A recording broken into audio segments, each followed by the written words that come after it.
Jules, open the door. In part 1, we met Juliet Caldwell, better known to her family as the easygoing lesser sister. While her sister Penelope married into wealth and basked in social prestige, Juliet spent 6 years scraping by, working 3 jobs to restore a historic Charleston home that became her pride, her sanctuary, and her life's work. But just as Juliet thought she'd finally earned a sense of peace, her family, led by Penelope, decided to turn her home into the venue for a high society garden party, without her consent, without even telling her. What followed was a masterclass in standing up for yourself. Juliet, tired of being walked over and dismissed, did something no one expected. She changed the locks. And when the day of the grand party arrived, with florists, caterers, and Charleston's elite waiting outside her locked gate, Juliet stayed firm. Watching from afar, she forced her family to face the consequences of crossing one boundary too many. And now, we begin part 2. The fallout from Juliet's bold stand ripples through the Caldwell and Sloan families. Old wounds are reopened, long overdue conversations are sparked, and for the first time, Juliet's voice is not just heard, it's respected. But this isn't just a story of locking out a party. It's about unlocking the strength to define your worth, rebuild broken family ties, and reclaim your place, not as someone's shadow, but as the author of your own story. Stay with us, because part 2 is where healing begins. Respect is earned, and Jules finally becomes the leading lady of her own life. The morning of Penelope's garden party was, ironically, a perfect Charleston day. Brilliant golden sun, a cloudless blue sky, ideal for an outdoor event. I woke up early in Gabby's guest house, feeling a strange mix of anxiety and a certain gleeful anticipation. Gabby brought coffee, and we sat together in front of my laptop, the security app open, monitoring all the cameras around the house. "Any movement yet?" Gabby asked, handing me a steaming mug. "Not yet, but the invitation says 2 in the afternoon, so we've got plenty of time." We didn't have to wait long. At 9:17 a.m., the first vehicle appeared, a small catering truck. 2 men in white uniforms got out, carrying trays of what looked like pre-made appetizers. They rang the doorbell, waited, rang again, then pulled out a phone to make a call. After a short, confused-looking conversation, they returned to their truck, but remained parked on the street. "And so it begins," Gabby whispered, her eyes glued to the screen. By 10 a.m., the street in front of my house had turned into a makeshift staging area for party vendors. A flower truck arrived with elaborate arrangements. A rental company dropped off stacks of tables and chairs. A lighting specialist showed up, apparently intending to string thousands of twinkling lights through the trees in my garden. All of them tried to get into the house. All of them had to make phone calls. And all of them ended up waiting in a growing crowd on the sidewalk. At exactly 10:32 a.m., Penelope's silver Mercedes screeched to a halt in front of the house. She stepped out, polite and perfect as always, in a light blue summer dress, but her face was wound tight with stress. My parents' car, with Arthur and Eleonora, pulled up right behind her. "Here comes the cavalry," I muttered, turning up the volume on the doorbell camera. Penelope stormed up to my front door, ringing the bell repeatedly. When no one answered, she tried her old set of keys again, jiggling the doorknob angrily. "Jules!" she yelled at the door. "Open up right now! Stop playing games!" My mother, Eleonora, hurried up behind her, while my father sauntered over with a thunderous expression. "I told you, Mother, she's deliberately being difficult," Penelope said, turning to her parents. "She changed the locks. Who does that? Someone whose house is being invaded without permission, that's who." I whispered to Gabby, who gave my shoulder a supportive squeeze. My father stepped forward and pounded his fist on the door. "Juliet, we know you're in there. Open this door. Mrs. Dubois is from Charleston Charm Events. Cautiously approached them. "Mrs. Sloan, I'm very sorry, but we really need to begin setting up. The guests will be arriving in just a few hours, and we haven't even gotten inside." Penelope turned to her with a bizarrely forced smile. "Just a little family misunderstanding. Please, give us a moment." The woman backed away, and Penelope pulled out her phone. A second later, my phone lit up with a call from her number. After so many ignored calls and a block, I decided it was finally time to answer. "Hello, Penelope," I said, my voice steady. "Jules, where are you?" Why won't you open the door? There are a dozen people standing outside your house right now." Penny's voice was frantic on the other end. "I'm not home," I replied, "and I won't be home today." "What do you mean you're not home? Where are you?" "What? The party starts in 4 hours." "I have told you multiple times, Penny. I did not agree to host this party. You ignored me, so I made other plans." I could hear my mother in the background, demanding Penny put the phone on speaker. A moment later, I heard her voice clearly. "Juliet Caldwell, you get home this instant and open this door. Do you have any idea how embarrassing this is?" "Actually, Mother, I do," I replied, my voice unwavering. "It must be terribly embarrassing to tell everyone you can throw a party at a house that isn't yours, only to find out you can't get in. Almost as embarrassing as having your own family constantly belittle your achievements." "Is that what this is about?" My father's voice boomed, full of rage. "A few petty complaints? You're throwing a tantrum because you don't get enough attention?" "This is about boundaries, Father," I said firmly. "My house is not the family's communal property. It's mine. I worked for it. I paid for it. I renovated it. You and Mom and Penny have no right to use it without my permission. And you certainly have no right to give strangers a key." "We're your parents," my mother cried. "That house wouldn't even exist if we hadn't raised you." I had to laugh at the absurdity. "Really? You think you own everything I'll ever have just because you performed the basic duty of raising a child? Do you think you own Penny's house too?" "That's different," my father stammered. "That's Theo's house. And this is my house," I shot back. "Not the historic Sloan family estate or whatever fabricated story Penny has been spinning to her friends." Penny's voice cut in again, lower and threatening. "Jules, I have 40 extremely important guests showing up in a few hours. If you ruin this for me, I swear to God." "You'll what?" I challenged. "Treat me worse than you already do? Make more condescending remarks about my little project house and my unimportant life? Call me selfish for not letting you use my home without asking?" There was a stunned silence on the other end. How did you know I said those things?" Penny finally asked, her voice significantly smaller. "You accidentally added me to that group chat with Trixie. I saw it all, Penny. That's when I decided I was done being this family's doormat." Another pause, then my mother's voice. "Jules, please, we can discuss family grievances another time. Right now, we need you to come home and open the door. People are waiting." "They're not my people, and this is not my party," I said. "I said no multiple times, and you all ignored me. Now you can deal with the consequences." "We'll call a locksmith," my father threatened. "Be my guest," I replied. "It's a brand new security system. They won't be able to touch it without proof of ownership, which only I have. And if anyone tries to break in, the police will be notified automatically." "You'd call the police on your own family?" My mother gasped. "I wouldn't have to. The system would. But all of this could have been avoided if you had simply respected my no and found another venue."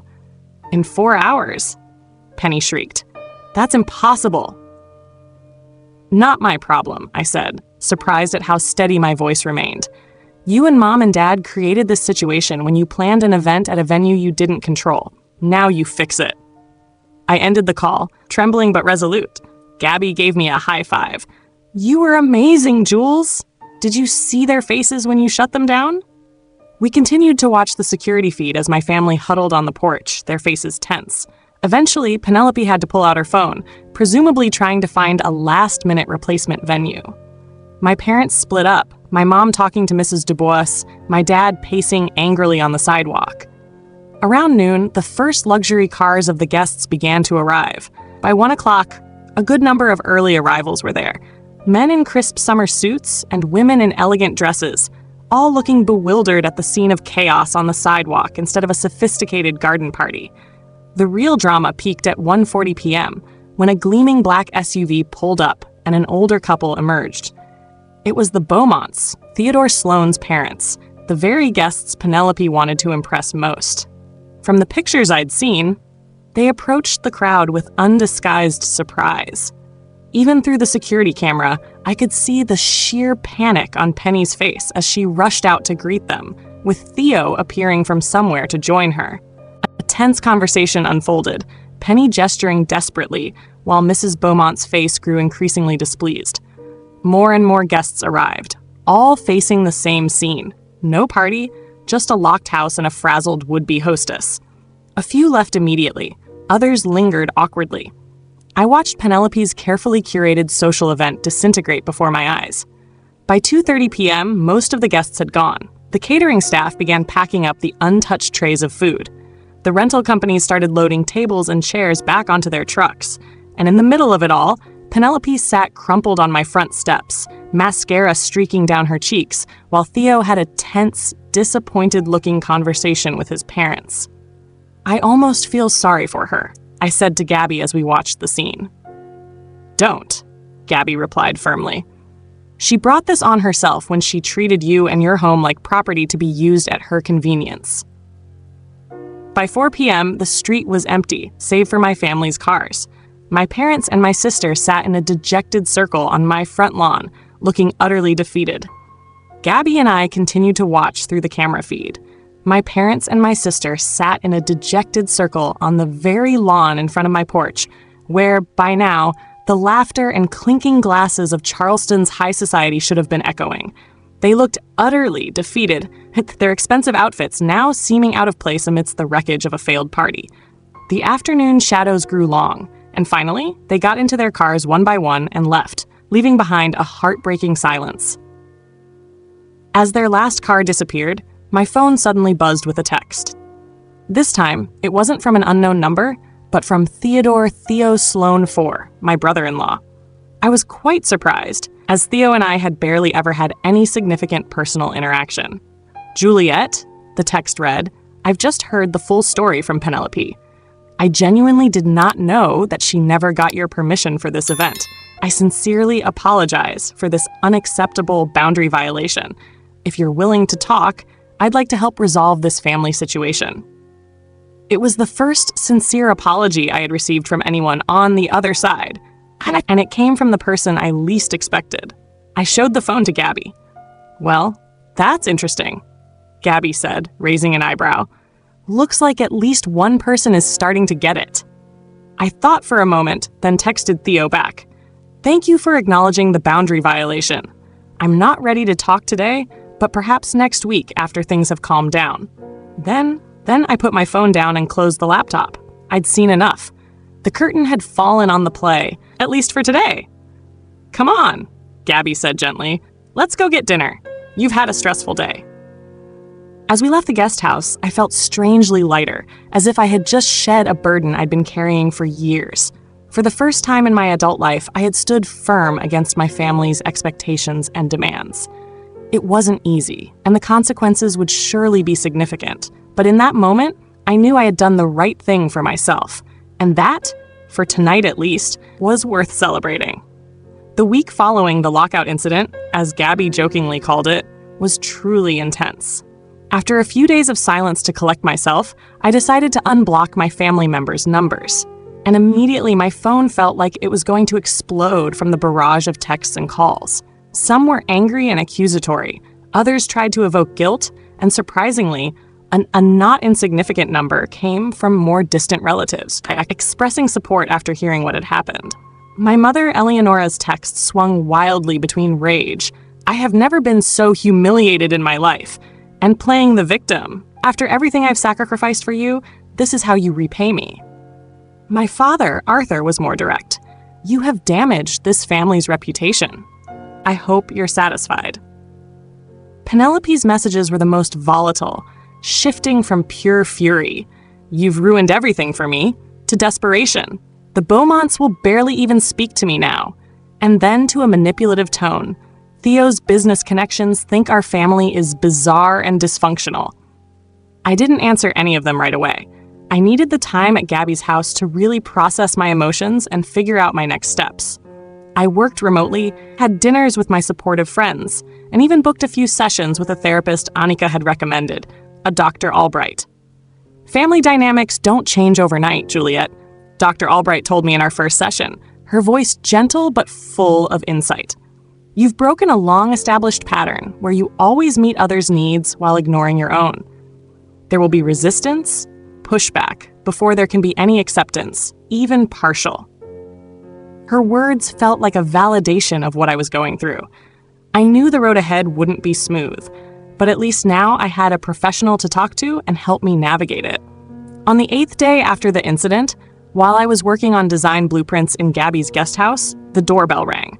Through the window, I was surprised to see Theodore Sloan standing on the porch, alone. Curious, I opened the door. "Juliet," Theo said, looking uncomfortable but with a certain resolve. "I know you said next week, but I was hoping we could talk sooner. May I come in?" I hesitated for a moment, then nodded, stepping aside to let him in. Theodore Sloan, the man I knew almost exclusively as my sister's husband, who always kept a polite distance at family gatherings, often busy with work calls or investment chats with my father. I suddenly realized I knew almost nothing about him as a person, even though he'd been my brother-in-law for 5 years. Today, he was here alone without Penelope, which made me a little wary, but also undeniably curious. I invited Theo to sit in the single armchair in Gabby's small guest house. He said thanks and sat down, looking a bit unnatural, a stark contrast to the confident demeanor he usually had at social events. I made a pot of tea, an action meant perhaps to fill the initial silence and also to keep my own hands busy. "Again, I want to apologize, Juliet," Theo began as I placed a cup of tea in front of him. "What Penelope did was completely wrong. Using your house without permission, giving strangers a key, all of it was unacceptable." "Thank you," I replied, and this time I truly sensed the sincerity in his words. "But I'm still a little curious. Why are you here? Shouldn't you be siding with your wife?" Theo sighed, running a hand through his carefully styled hair. "I am on her side, in my own way, just not in the way Penny wants right now. Penelope needs to take responsibility for her own actions, Juliet. We've talked a lot this past week, and some hard truths have come to light." "Hard truths?" I asked cautiously, trying to hide my rising curiosity. "Yes," Theo nodded. "For example, she's actually very insecure about not having her own achievements. Penny admitted that she's jealous of you, Juliet." I nearly choked on my tea. "Jealous of me?" I stammered, unable to believe what I was hearing. "Penelope? She's the golden child, the successful one with the perfect life." "Perhaps in your parents' eyes," Theo said, his gaze full of sympathy. "But Penelope sees you differently. You built everything from scratch. Your design firm, this house of yours, it's all yours, created by you. She feels that everything she has comes from me, or from her parents' connections. It makes her feel inferior." This perspective was so foreign to me that it took a moment to really process. Penelope, who always looked at me with a condescending air, who always downplayed my career, my house, my choices, could be jealous of me? But she's always been so dismissive of everything I have, I said, still skeptical. "Because it threatens her, Juliet," Theo explained simply. "It's a defense mechanism. She's afraid to admit that the path you chose, while harder, has perhaps brought more real satisfaction and freedom than hers has. Constantly putting you down helps her feel better about herself, safer in the glamorous facade she's created." We talked for over an hour. Theo told me things about my sister I never knew. Penelope's abandoned dream of becoming an architect. Ironically, my own field, her terrible fear of disappointing our parents, and her growing realization that social status and frivolous parties didn't bring the happiness she'd expected. "None of this excuses what Penny did," Theo stressed. "But I hope it helps you understand some of the root causes. And more importantly, I want you to know that I've spoken very frankly with both Penny and your parents. I made it clear that they were completely in the wrong in this, that the way they treat you is unacceptable." Theo's words were like a cool drink of water on my parched soul. For the first time, someone from the other side had stood up and acknowledged the injustice I had endured. It meant a great deal. As Theo stood up to leave, he pulled a cream-colored envelope from his jacket pocket and handed it to me. "Penelope wrote this herself," he said, "without any input from me or your parents. Read it when you feel ready." I took the letter, my heart filled with a mix of emotions. A letter from Penelope? It was hard to believe. I waited until after Theo had left and Gabby had come home from work before I dared to open it. Inside was a handwritten note, the script somewhat messy, with a few spots smudged as if by tears. A complete departure from the polished, perfect exterior Penelope always presented. I waited until it was completely dark, until Gabby had returned and the small guest house was filled with a warm, yellow light, before I found the courage to open Penelope's letter. The cream-colored envelope was familiar, the kind of stationery she always used, but the handwriting spelling out my name on the front was slightly shaky. So different from her usual confidence. Inside was a single sheet of paper, folded in 4, the blue ink smudged in a few places as if by tears. "Jules," the letter began, without any of the usual pleasantries or formalities. "I'm sorry. Truly, truly sorry." I froze. Those 3 words from Penelope were something I never thought I'd hear, at least not with this kind of sincerity. "What I did," Penny continued, her handwriting somewhat messy, "was completely wrong. It was a violation. It was disrespectful to you and everything you've worked to build. I spent my whole life thinking I was better than you, superior to you, just because Mom and Dad always made me feel that way. They put me on a pedestal, and I was foolish enough to believe that was my real place." A longer section of the letter detailed Penny's true feelings, some of which Theo had already revealed. She wrote about always feeling the pressure to be perfect, to meet the expectations of our parents and the Sloan family. Then, unexpectedly, she confessed. "But the truth is, Jules, I've always admired how you built your own life, on your own terms. You're strong, you're independent, you have real talent. I used your house in part because I was proud of it. Proud that my little sister had created such a beautiful and character-filled space. That doesn't excuse my actions, I know. I should have asked you. I should have respected your boundaries." The letter ended with a humble plea. "I don't expect you to forgive me right away, Jules, but I hope that one day we can start over, build a real sisterly relationship, not one based on competition or the expectations forced on us by others. I really want that. Love, Penny." I folded the letter, a whirlwind of emotions inside me. It wasn't a perfect apology. There were still hints of excuses rooted in her own insecurities. But there was something in the messy script, in the smudged ink, that felt rarely sincere, a vulnerability Penelope had never shown before. Perhaps, for the first time in my life, I was seeing a piece of my real sister, from behind the facade of perfection and condescension. A few days later, after many restless nights of thought and a few deep conversations with Gabby and Dr. Albright, I decided it was time for me to go home.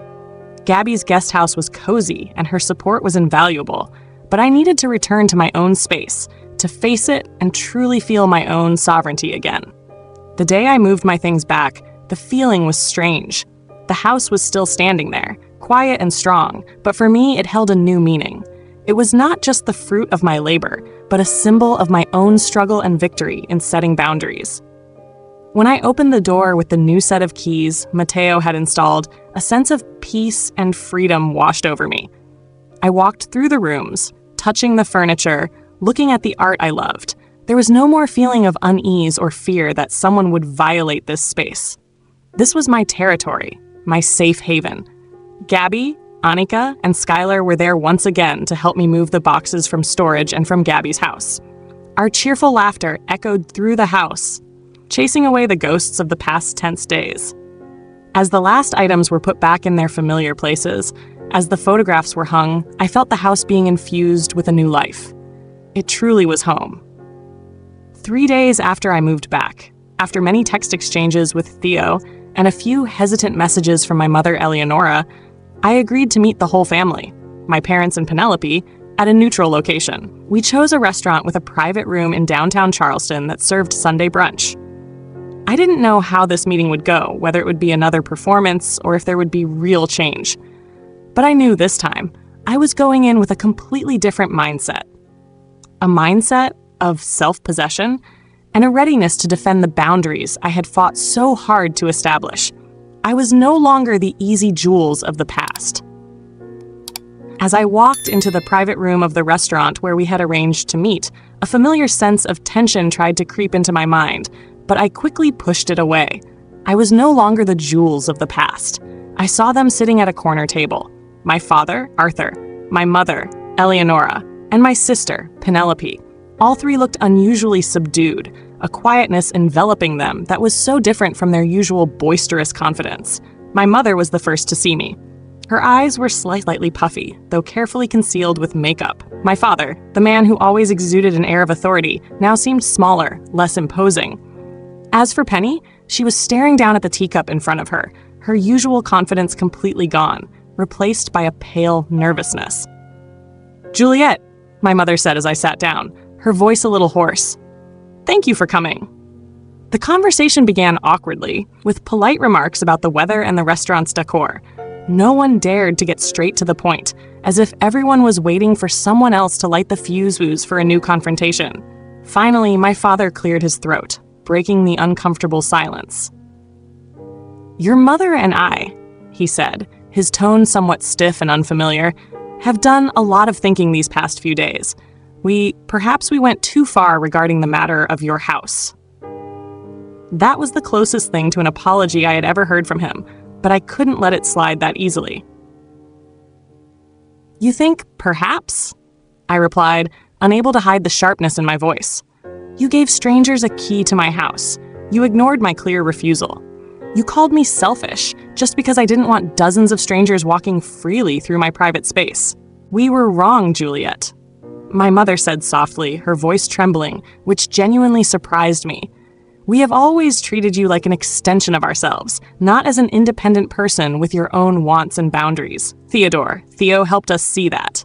I glanced at Penny. She was still looking down, quietly mumbling her agreement that Theo had been very frank with them all. "I have spent my entire life," I said, looking directly at both my parents this time, "trying to earn your approval. I have worked myself to exhaustion, achieved things you never thought I could, bought a house you never thought I could afford. And yet, it was never enough. You still only saw me as a family resource, not as a human being with my own boundaries and dreams." "You're right," my father admitted, the words seeming to come with great difficulty. "We haven't been fair to you. We've downplayed your achievements just because they didn't fit our narrow definition of success. I always thought you had everything so easy." Penelope suddenly spoke up, looking at me with red-rimmed eyes. "Mom and Dad were strict with me, but they never expected anything from you except to marry someone rich. They never pushed you to achieve anything on your own." "We thought we were protecting you, Penny," my mother said to her, her voice full of regret. "But we hurt you in a different way." The conversation continued throughout brunch, painful but necessary. Old resentments were dredged up. Tears were shed, even by my father, something I had never witnessed before.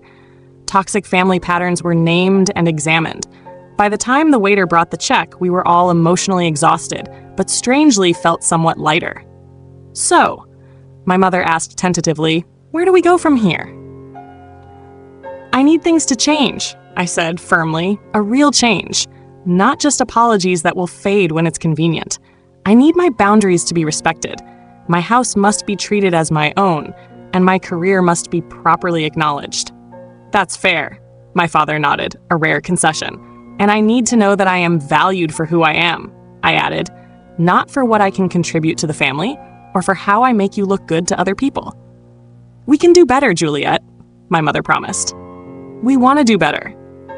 As we were leaving the restaurant, Penelope pulled me aside for a moment. "I am truly sorry, Jules," she said, her voice sincere. "And I also kind of admire you. Standing up to all of us like that, it took a lot of courage."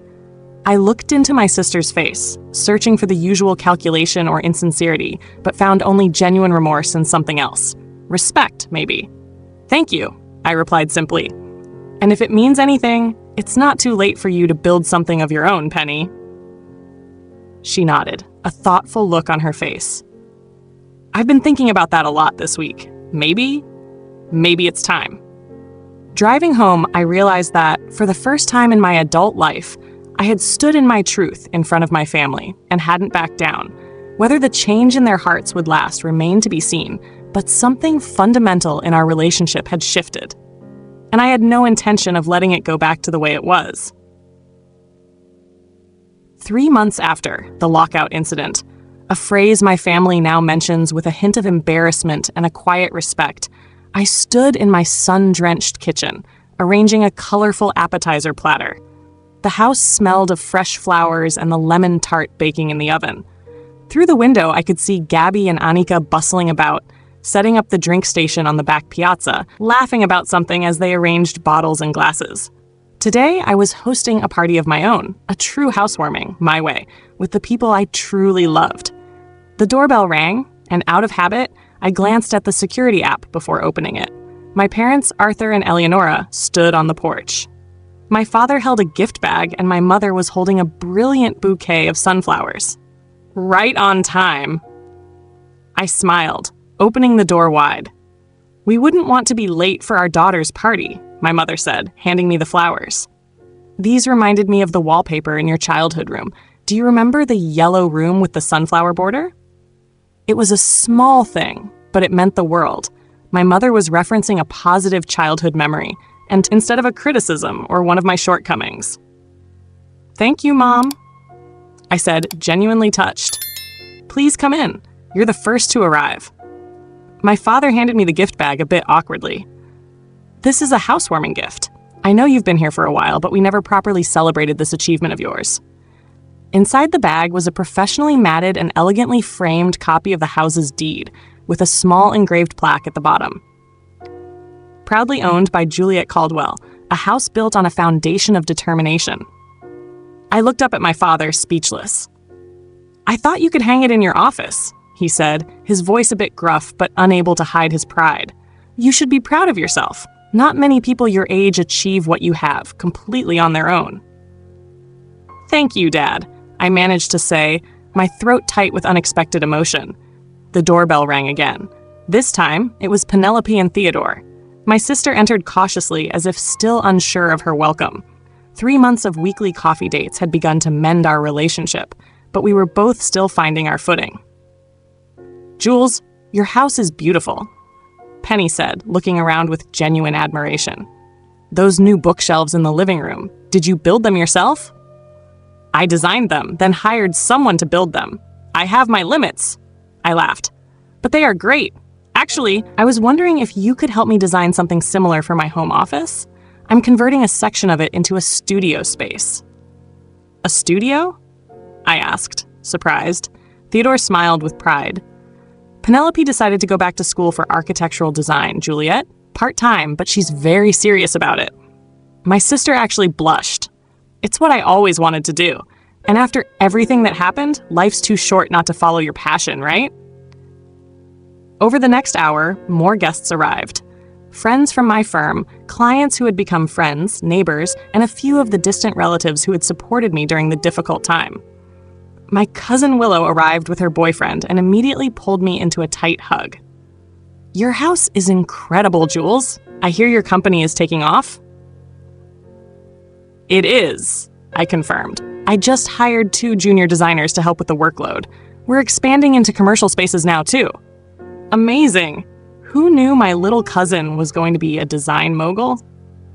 As I mingled, I noticed something remarkable. My parents were actually telling people about my business accomplishments, not with the dismissive tone they'd used in the past, like, "Jules does little decorating projects," but with real pride.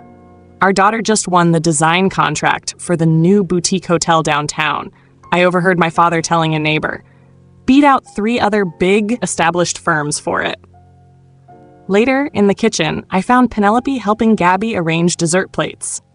"Hey," my sister said when she saw me. "Hope you don't mind me being in here. I wanted to do something useful." "Of course not," I assured her. "Thanks for helping." Penelope glanced around to make sure no one was listening. "I wanted to tell you something. You remember the Beaumont family from the party disaster?"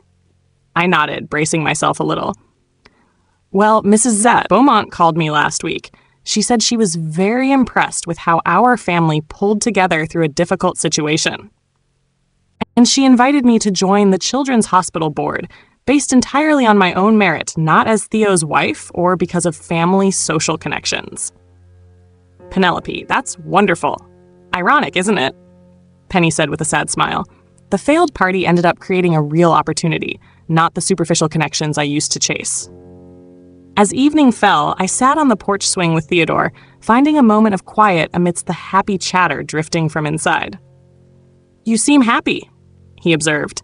"I am happy," I realized, and not just because the party was going well. Everything feels different, more real. "You standing up for yourself changed everything, Juliet," Theodore said. "Not just for you, but for all of us. Penelope is pursuing her own dream now. Your parents are confronting some hard truths about how they treated both their daughters. Even I'm learning to delegate more at the firm so I can be home more." "All because I changed a few locks," I mused. "Because you respected yourself enough to set a boundary," he corrected. "That's an incredibly powerful thing." Later, as the guests began to leave, my mother pulled me aside. "Juliet," she said sincerely, "I want you to know I'm proud of you. Not just for your success, but because you dared to stand up for yourself. That couldn't have been easy, especially with how we raised you." "It wasn't, Mom," I admitted. But it was necessary." "Your father and I have started family therapy," she confessed, surprising me yet again. "We're trying to understand where we went wrong, how we created such different experiences for you and your sister." "That's a big step, Mom. It's long overdue," she said simply. "We don't want to lose you, Juliet. You're too important." After the last guest had gone, I stood alone in my living room, surrounded by the evidence of a successful gathering: empty glasses, plates with a few remaining crumbs, displaced pillows. But unlike family events I'd hosted in the past, I didn't feel exhausted or resentful. I felt fulfilled. My phone pinged with a text from Gabby. "Proud of you, Rebel. You've come a long way from being the family doormat." I smiled, looking around my beautiful house. It was still mine, still my safe haven. But now it was filled with healthier connections to the loved ones in my life. The locks on my doors were the same ones Mateo had installed 3 months ago, but the more important boundaries I'd established were the invisible ones: the expectation of respect, the acknowledgement of my autonomy, and the recognition of my achievements. Those boundaries were painful to enforce at first, but they ultimately led to a healing I never thought possible. My relationship with my family wasn't perfect, but it was now honest, based on reality instead of the roles we had been assigned years ago. As I turned off the lights and locked the door for a peaceful night, I realized that sometimes the most loving thing you can do for yourself and for others is to change the locks, both literally and figuratively, and insist on being treated with the respect you deserve. It might cause chaos at first, but in that disruption lies the potential for something better. Authentic connections built on mutual respect instead of obligation or control. That lesson was worth every uncomfortable moment of the journey.